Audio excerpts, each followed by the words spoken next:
afternoon. It is afternoon. Oh wow, it's really afternoon right now. I've been busy all day. So, how everybody doing? If you're just coming in, like, subscribe. You know what? There was a YouTube issue I noticed the other day where a lot of people was losing subscribers and they were losing uh or their videos wasn't getting pushed out and getting views. I lost a very small amount of subscribers, maybe 8. And I was looking at it, I was like, why is my subscriber count going down? So I looked it up in YouTube help, and it was a very common thing that was going on for a lot of people. I don't know if it's fixed or not. I don't know. They're like trying to do a purge of people who may have bots again or what have you. I say I'm doing pretty good if I only had 8 bots. So, it is what it is. Not worry about it. You go up, you go down, you go up, you go down, etc., etc. Anyways, so do y'all remember Brick Lady or Rhoda Osman? I remember her. I remember when that story first came out, and this is mainly when I was posting on TikTok at the time when this first came out, on my old account before it got banned. And I'll tell you why it got banned here in a minute. This happened on my old account when I was talking about it. I said this story just didn't seem right. Something seemed off about this whole entire Brick Lady story. And you saw her face, how it was swollen. But when you saw her face, I was looking at it, I was like, you know what? If she is not bleeding all over the place, being hit in the face with a brick, she has some extremely abnormally tough skin. And I said, there's no way in this world that she could have got hit with a brick and not have a single scratch or a swollen face. That doesn't make any sense. So I was like, okay, I'm just gonna sit here and I watched it. And then she made another video later on that night, talking about how she never did anything. She was crying in the hospital again, still swollen face, saying she got hit in the face with a brick. And I was like, okay, you know how sometimes you have discernment in your spirit and it tells you that something just isn't right. You're like, you know what? Somebody's telling me something. I could tell that they're not telling the full story or they're telling a complete lie. And that's how I felt about her in that particular moment. So I ended up doing some research on her, and I saw that she had a past of slapping men and trying to get viral moments. In fact, so much so, the majority of her old content was like shock value stuff. If she wasn't like slapping white men and talking about reparations and things of that nature, even though she is Somali and that wouldn't come from us, she was still doing shock value stuff. She was doing a lot of, twerk videos and things of that nature, which I thought was kind of odd because I remember her saying how she would never do OF and all this other kind of stuff, but her old content was pretty much that. I have a question for you. What do you think about India? Like India, the country, or India, the person? Like India love or India, the country?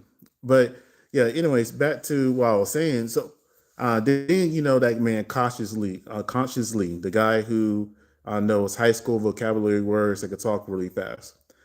He was defending her hardcore, and it didn't make any sense. And I was just looking at her past. She had like an old GoFundMe. I think she raised like what $12,000 or $15,000 before this incident.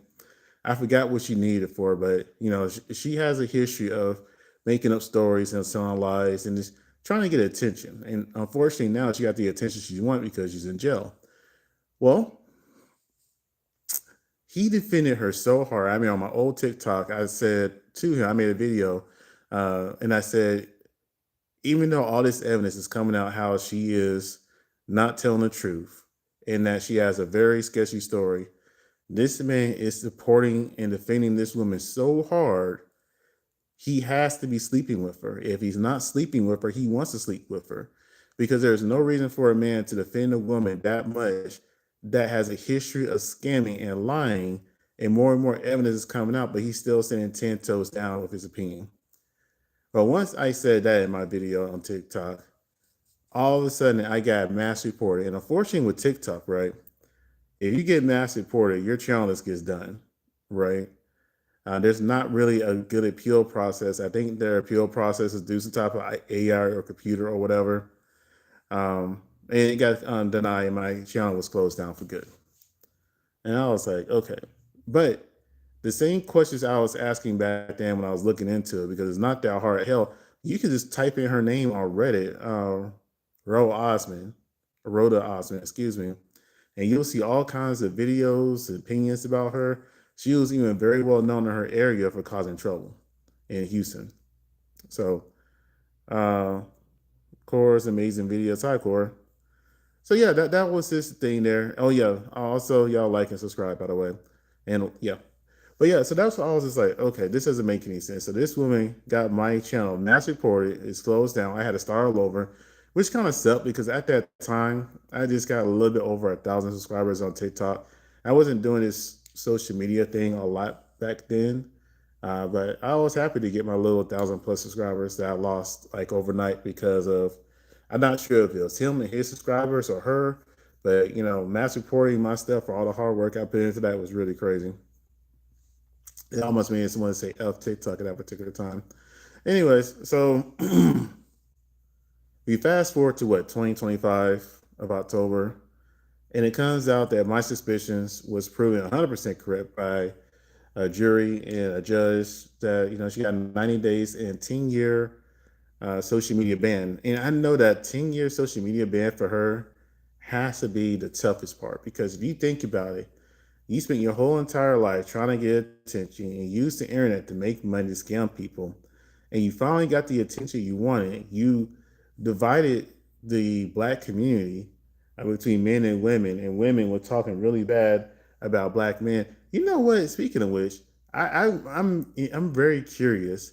Are any of these other women going to be held accountable? And if they still have their videos up, are they going to try to take them down? Because I still remember they were trying to call men bullet bags and all this other kind of stuff, or spy on us. We don't stick up for our women.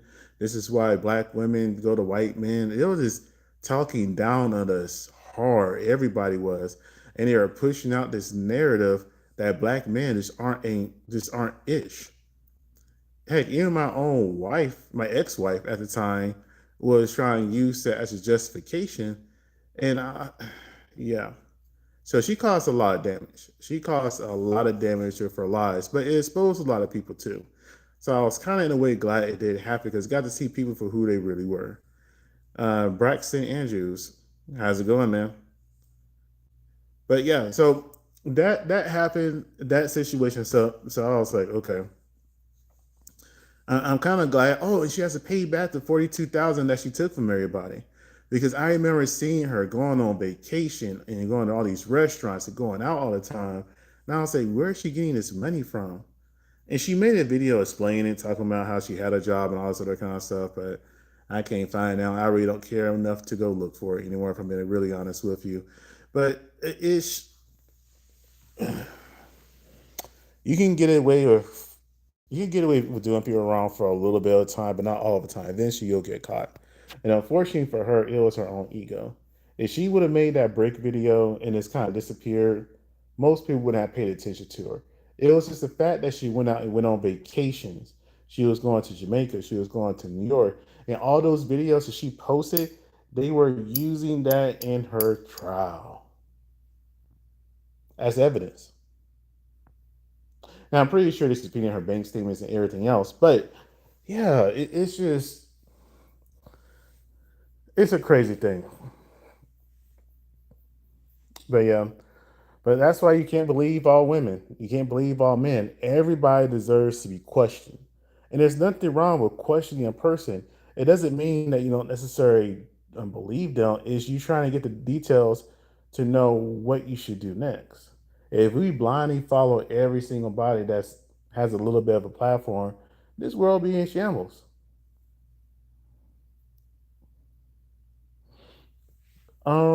Let's see. Thank you for the likes. Thank you for the hundreds. I appreciate it. But yeah, how was your guys' Halloween? You know the interesting thing I saw about Halloween this year, or Halloween 2025?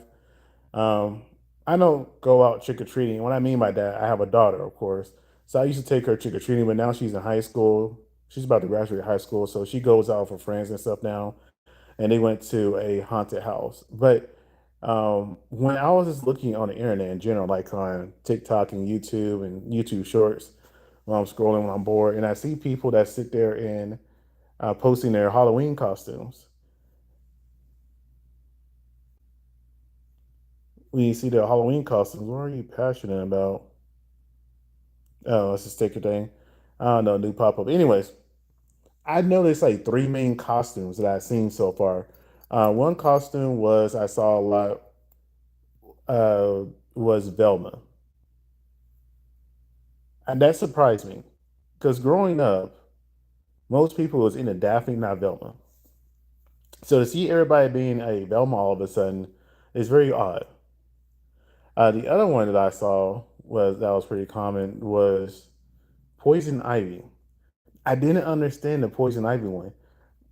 Like, is there like a new comic book coming out about Poison Ivy? Is there a video game? Like, what's going on that made everybody want to be Poison Ivy this year? All the women want to be Poison Ivy this year. I've seen so many multiple versions of Poison Ivy. It's just like it's kind of like the new Harley Quinn because what the last what 2 3 years, every single woman wanted to be Harley Quinn or some version of Harley Quinn, but now this year is Poison Ivy. It seems like that's all I've been seeing when I look up. I'm just scrolling on my TikTok or scrolling on YouTube. Let's see what's going on here. Robert Haymore. If you see me, game over, OG. I don't know what you're talking about, but okay. Stay blessed and happy, bro. Thanks, Robert. Braxton, question. What's the question you have? Like, do you question something I'm saying? Do you have a question yourself? Anyways, if y'all guys are watching, go ahead and like and I appreciate it. Also subscribe too. That would be nice. I normally post long form content in YouTube video style. I did one about Kamala Harris recently. Um, the thing about Kamala Harris, um, the thing about Kamala Harris, I'm trying to choose my words carefully when it comes to her because I know she has a lot of supporters and love. I know she has a lot of hate too. Do I think things would be different or better if Kamala won? If I'm being honest with you, and this is my honest opinion, I think it'll be the same thing in a different form. And what I always tell people, whoever you are following, liking, or admiring, always look at the people who's closest to them. And that would tell you who they really are. And that would tell you what they're really about and what they believe in, etc. Look at the people around them. So when I was looking at Kamala, and I didn't care about that bullshit controversy about if she's black, if she Indian. I didn't care about that. I didn't care about the identity politics part. I just care about who's going to do the best job for me, who's going to be the best for America overall. And with Trump, Trump has done everything he said he was going to do on the campaign trail.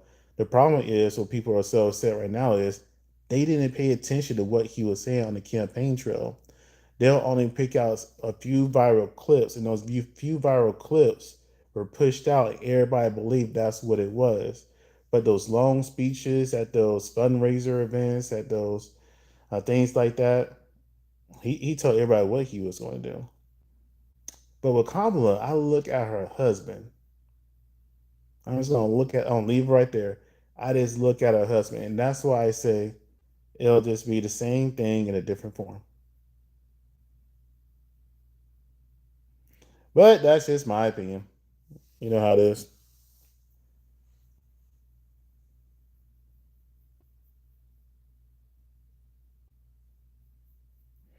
So I got a question. Has anybody ever done any international dating? I remember back in the day that one of the biggest things that were going on is the passport bros movement. And when it comes to the passport bros movement, it kind of, I won't say it confused me. It just kind of surprised me the hate that it got at times. But the one thing I always felt about the passport bro movement, that if you really look into like a lot of those men who actually fell in love with the women there, a lot of them got scammed. And I'll give you an example. I know a man. I'm trying to give. I know a man who met a woman in the Philippines. She has two kids. If I remember correctly, she has two kids, and one kid is deathly ill. I won't say deathly ill, but he has a lot of medical issues that um, she could use his financial help. And I'm not saying she really doesn't care about him, but when he was telling me about the experience of them meeting, he was telling me how quickly she fell in love and how desired she made him feel and all this other kind of stuff, and how he didn't want to lose that feeling. He wanted to keep it, so he went ahead and married her and worked on the process of getting her here, which is interesting. And he said he got married. I think he said they got married for 5 months and got her here in 10, and then now working on getting his her kids here. And I was just like, dang. And I'm not saying that you can't fall in love fast, right? And of course, if you fall in love and if you're married to one, she has kids, you're married to their kids too, right? I get all that, but it was just the speed of it that's made it seem really suspicious, at least to me.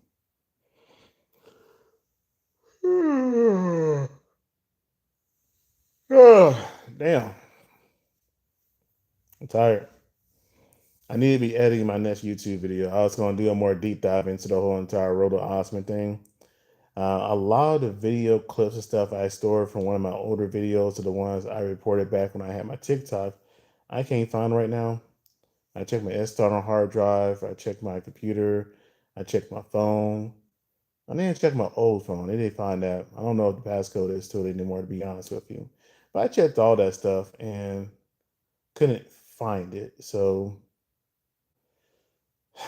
and the thing about the internet, whenever you don't save something to a hard drive, and a big event happens, it makes it hard to find all the old information you had from before, right? So right now, I'm just in the process of trying to find all the old information I had to try to resave it and download it so I can update my new video about it.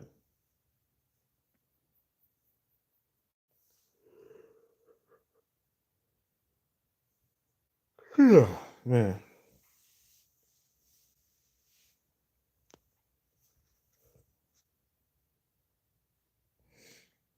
All right, I had enough of a break. I'm about to go ahead and go finish what I started. You guys, thank you for watching. Um, if you that comment, thank you. I hope you guys have a great day.